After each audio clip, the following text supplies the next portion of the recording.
Hello and welcome to Blue Army TV. I'm sitting after Carlisle. I've just beaten Bradford City 1-0 at home. But before I get into that, I hope you all had a Merry Christmas. Bradford fans, Carlisle fans, and whoever else is watching this, I hope you all had a brilliant Christmas. And I hope you all, I wish you all luck for the new year coming up. But back onto the match itself. Carlisle came out 1-0 winners to put us into fourth somehow. It feels like we haven't won in ages, and yet one win brings us all the way up to fourth. Just shows you how mad this league is. But yeah, 1-0 win. I don't know how we didn't score more, to be honest. I think that's my only criticism of today. How we haven't come away from that game. I thought we should have been at least 3-0 up at half time. It took Paul Huntington, a centre-back, who had a really good game himself, by the way, to score from a corner. It was a good corner, it was a good delivery from Taylor Charters. But how we haven't scored more today, I will never know. Bradford was so poor, especially in that first half. They were dreadful. How you can have a 5-man midfield and lose every single midfield battle is a mystery to me, because they were sort of playing, I noticed quite a few times, quite a rigid 4-5-1 formation it seemed like they were playing. They changed it a little bit to have sort of two wingers. That number 30 played as a winger at times. I can't remember his name now, but he was really awful. Then number 30, I don't know if he's like this every game, but I think Santa needed to bring him a new pair of boots, to be honest with you. He kept slipping over. He just kept falling over, and his touch was off for all game. And they took him off on 70 minutes, and he got a round of applause from the Carlisle fans, which as an opposition player, he must have done something terrible. Because he didn't have a good game. And, I feel like he made quite a few errors that led to Carlisle chances. But hey-ho, with him or without him, we won today.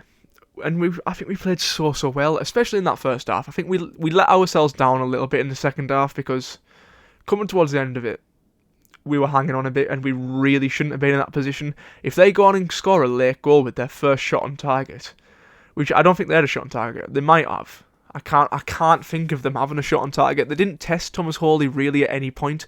There was one decent enough chance that he dragged wide that I can think of, but apart from that, he was never really troubled. The keeper was never troubled at all.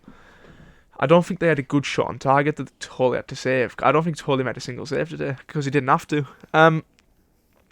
But John Mellish got man of the match today, which I think was very deserved. I think he showed today why we missed him so much last week. And he got man of the match, and I don't know how many players can get man of the match while missing two extremely good chances. One of them was a sitter. John Mellish should have had 2 goals today. One in the first half where he makes this run from the back, which John Mellish tends to do. He's an excellent player, and he's the only he's an attacking centre back. That's what he is. He runs through, somehow gets past players, pass in and out. There's no skill in it whatsoever. It's just pure power bringing him through the midfield and into the forward ranks. And he gets it, and it's a good shot and a good save by their keeper. It should be a goal, though, I think. But as a centre-back running from the back, it's a good chance that he's created himself. And I think nobody else really gets that chance. So it's hard to criticise him too much for missing that chance. And then there's also a header that he gets from a free kick that I couldn't really see particularly well. I think he probably should have scored it. He somehow manages to header it over the bar from very close range. The keeper was beat. The keeper was nowhere near him. And I think that probably should have gone in as well.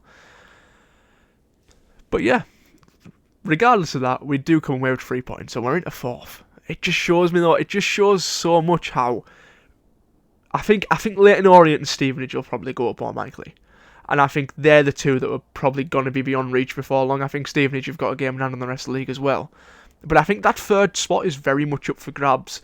And we could have been in such a better position if we'd just managed to beat or even draw against Northampton last week. Because they're the only team that I think we can catch now that are above us. I think if we have a chance of finishing 3rd, which even being in this conversation is absolutely daft when you look at the position we were in this time last year.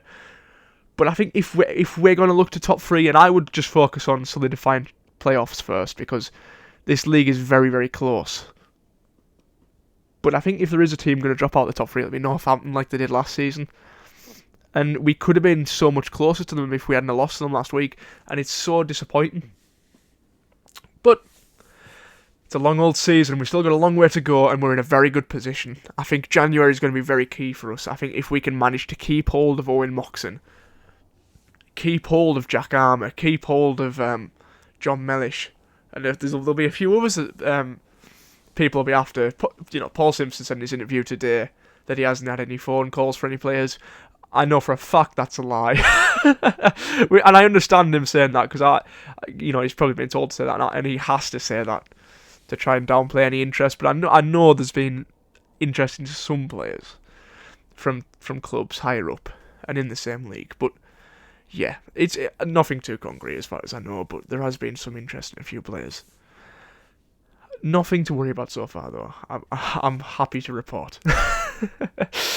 But yeah, good win today. Let's just go on and move forward, because you look at the games coming up, and we've got some very winnable games. We've got Bradford coming up again in January.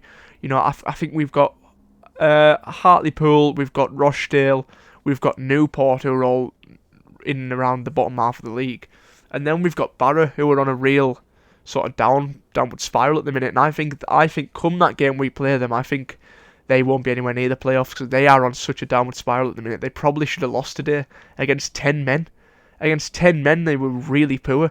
They managed to get a draw out of it, but when you're playing against 10 men in the first half as well, you need to go on to win that game. And I think they're in a bit of a, they're kind of collapsing a little bit at the minute. So I expect these games coming up. We've got Crewe next as well, who are 17th, but I think Crewe are in a little bit of a